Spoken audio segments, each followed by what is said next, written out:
Ya, kawan-kawan sekalian, penilaian asesmen center ini bukan hanya dilaksanakan dengan satu teknik, tapi banyak teknik yang bisa digunakan, yang lazim digunakan.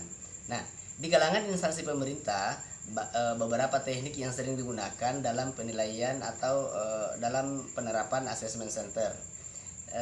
Berdasarkan apa yang telah digariskan oleh Badan Kepegawaian Negara Republik Indonesia, sejumlah tahapan seleksi atau tahapan tes diberikan kepada asesi guna menilai kompetensi mereka.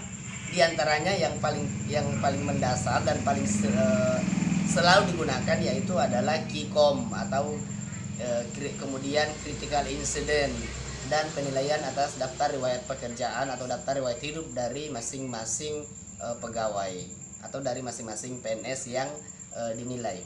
Nah, salah satu tujuan utama dari penilaian kompetensi melalui metode assessment center adalah bagaimana mengukur atau mengetahui kemampuan manajerial dari pegawai tersebut.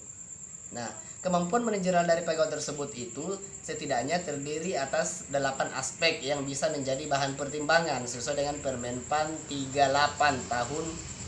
Ya, Permenpan 38 ini itu menegaskan ada 8 kompetensi utama yang harus dimiliki oleh seorang pegawai negeri sipil yang menduduki jabatan struktural atau baik jabatan pengawas atau setingkat eselon 4 maupun yang menduduki jabatan administrator atau setingkat eselon 3, 3A atau 3B, dan bahkan juga untuk jabatan pimpinan tinggi pratama, pimpinan tinggi madya, dan pimpinan tinggi utama, tergantung dari level kompetensinya.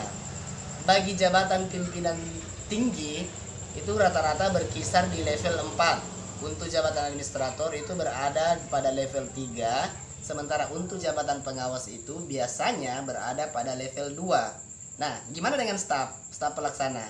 Itu biasanya di level 1. Ya. Kawan-kawan sekalian, saya tidak akan membahas lebih jauh tentang standar kompetensi jabatan yang telah dituangkan dalam Permenpan, tapi saya akan menelisik bagaimana cara mengetahui kompetensi itu, 8 aspek kompetensi yang dimiliki itu, bagaimana cara mengukurnya melalui metode assessment center. Nah, salah satu caranya adalah melalui penilaian daftar riwayat hidup, critical incident, dan seterusnya. Dan kemudian juga ada KICOM. Jadi ada beberapa pertanyaan-pertanyaan yang diberikan kepada SDM atau kepada pegawai, kemudian diisi secara tertulis, kemudian berdasarkan jawabannya itu maka diberikan nilai.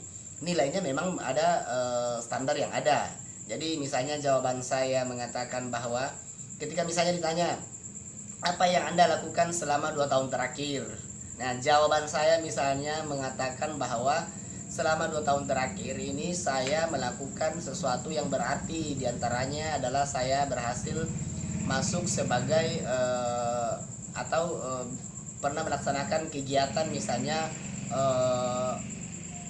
terlibat dalam pelaksanaan perayaan 17 Agustus misalnya. Nah, dari jawaban kita tadi itu maka sang asesor menilai dan menyesuaikan dengan standar kompetensi yang ada. Apakah dia bisa masuk di level pertama, level kedua, level ketiga, dan seterusnya. Otomatis untuk masuk di level ketiga dan keempat dengan jawaban tersebut itu tidak mungkin lah ya. Oke. Nah, itu satu contoh saja. Dan masih banyak pertanyaan-pertanyaan lain diajukan. Nah, kemudian teknik lain yang digunakan adalah dengan menggunakan tes psikologi. Nah, pembahasan mengenai tes psikologi sesaat lagi kita akan lanjutkan. Tetaplah bersama Samsul.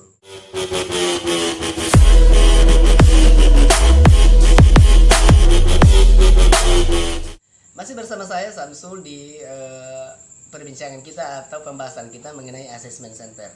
Nah, tadi saya sudah katakan bahwa salah satu metode dalam assessment center yaitu adalah penilaian melalui tes psikologi atau psikometri biasanya orang istilahkan. Dan bukan hanya di assessment center digunakan tes psikologi, tapi di penilaian psikologi yang lainnya, penilaian lain juga tetap digunakan tes psikologi, dan memang sudah sangat populer.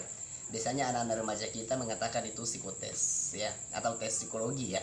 Nah, tes psikologi yang digunakan dalam assessment center sesuai dengan ketentuan yang telah diatur oleh Perkadkn itu, bahwa salah satu yang paling mendasar adalah penilaian dengan menggunakan tes inventory kepribadian. Nah, inventory kepribadian ini digunakan beberapa alat tes psikologi atau alat ukur. Ya, di antara alat ukur yang digunakan yang pertama ya, inventory kepribadian. Misalnya EPPS, Edward Personal Preference Test Schedule. Artinya seorang peserta diberikan satu buku soal, kemudian buku soal itu ada jawabannya, ada lembar jawaban terpisah, tapi jawaban terpisah itu hanya memilih dua hal, apakah dia memilih A atau memilih B. Nah, itu peserta memilih jawaban itu dengan cara melingkari apa yang menjadi pilihan jawaban mereka. Jadi kalau misalnya saya memilih A, maka saya lingkari A. Nah, apa yang diukur dari EPPS ini? Yang pertama adalah bagaimana mengukur semangat berprestasi atau hasrat berprestasi dari seseorang. Yang kedua, bagaimana mengukur keteraturan kerja seseorang. Apakah seseorang itu atau seorang pegawai itu di dalam bekerja dia bisa teratur, sistematif, ataukah amburadul atau gimana. Makin tinggi hasil yang dicapai itu, skor raw skornya, maka tentu dianggap keteraturan kerjanya makin bagus. Nah, kemudian selain itu juga ada mengukur hubungan sosial, kemudian keinginan untuk menolong orang lain, dan yang paling mendasar juga adalah mengukur tanggung jawab. Biasanya diukur dengan endurance. Nah, terdapat 225 pertanyaan atau 225 pertanyaan yang diajukan, yang dimana peserta itu harus menjawab dengan cara melingkari tadi. Kalau memilih A atau melingkari A, tidak boleh melingkari B lagi. Kalau sudah melingkari B, tidak boleh melingkari A lagi di setiap soalnya atau di setiap nomornya dari 225 soal yang diajukan. Nah, itu salah satu contohnya untuk EPPS yang sering digunakan dalam tes psikologi dalam rangkaian assessment center. Nah, kemudian selain EPPS juga kadang digunakan papikostik. Papikostik ini 99 nomor atau 99 soal dengan range waktu tertentu, dan sifatnya hampir sama ya, karena sama-sama mengukur aspek-aspek yang tadi, aspek kecenderungan kepribadian yang tadi ya, yaitu keteraturan kerja, kemudian sistematika dalam bekerja gimana, hasrat berprestasinya gimana, tanggung jawabnya gimana, kemudian apa yang dilakukan ketika menyelesaikan masalah, bagaimana hubungan sosialnya, apakah yang bersangkutan memiliki keinginan untuk menolong orang lain atau tidak, atau jiwa egoisnya tinggi gitu ya. Ya, aspek-aspek itu yang diukur dalam EPPS juga. Selain di EPPS juga diukur dalam tes papikostik.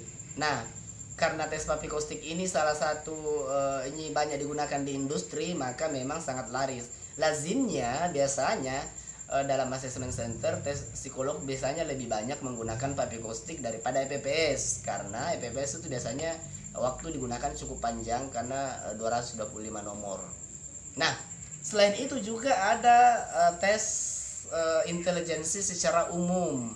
Di dalamnya kita mengukur bagaimana kapasitas intelektual seseorang, IQ-nya seperti apa. Makin tinggi IQ seseorang, maka pemecahan masalahnya juga makin bagus. Biasanya gitu. Kemudian di dalamnya juga mengukur bakat skolastik seseorang. Seperti apa bakatnya? Dia memang bakat teknik kah? Atau bakat yang lain kah? Ya, kita tidak tahu. Ya, setelah dites baru diketahui ternyata orang ini memiliki bakat yang kayak gini. Nah, itu. Nah, alat tes ini juga lazim digunakan dalam assessment center. Biasanya digunakan tes IST atau Intellectual Structure Test. Itu diciptakan oleh Amhaitur, di mana ada 9 subtes yang diberikan. Nah, dalam IST ini ada 9 subtes yang diberikan. Di antaranya pengetahuan umum atau informasi umum biasanya. Yang kedua juga word outsal atau penalaran abstrak. kemudian juga bagaimana mengukur penalaran verbal, kemudian penalaran numerik, dan bagaimana mengukur memori. Nah, 4 aspek inilah kemudian yang biasanya dinilai dalam IST, dan ini sangat signifikan pengaruhnya terhadap potensi yang dimiliki oleh calon pemimpin. Makanya IST biasanya digunakan dalam proses assessment center itu biasanya dalam proses promosi jabatan. Misalnya bagi seorang PNS yang akan menduduki jabatan eselon 2, ya IST ini biasa banyak digunakan ya. Kira-kira begitu.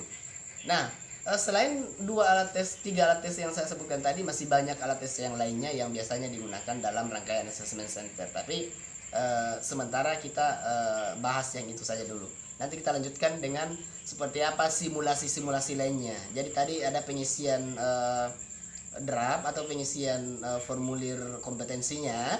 Kemudian juga sekarang sudah selesai psikologinya, tes psikologinya. Nantinya juga ada simulasi-simulasi. Seperti apa simulasinya nanti kita akan bahas setelah yang satu ini.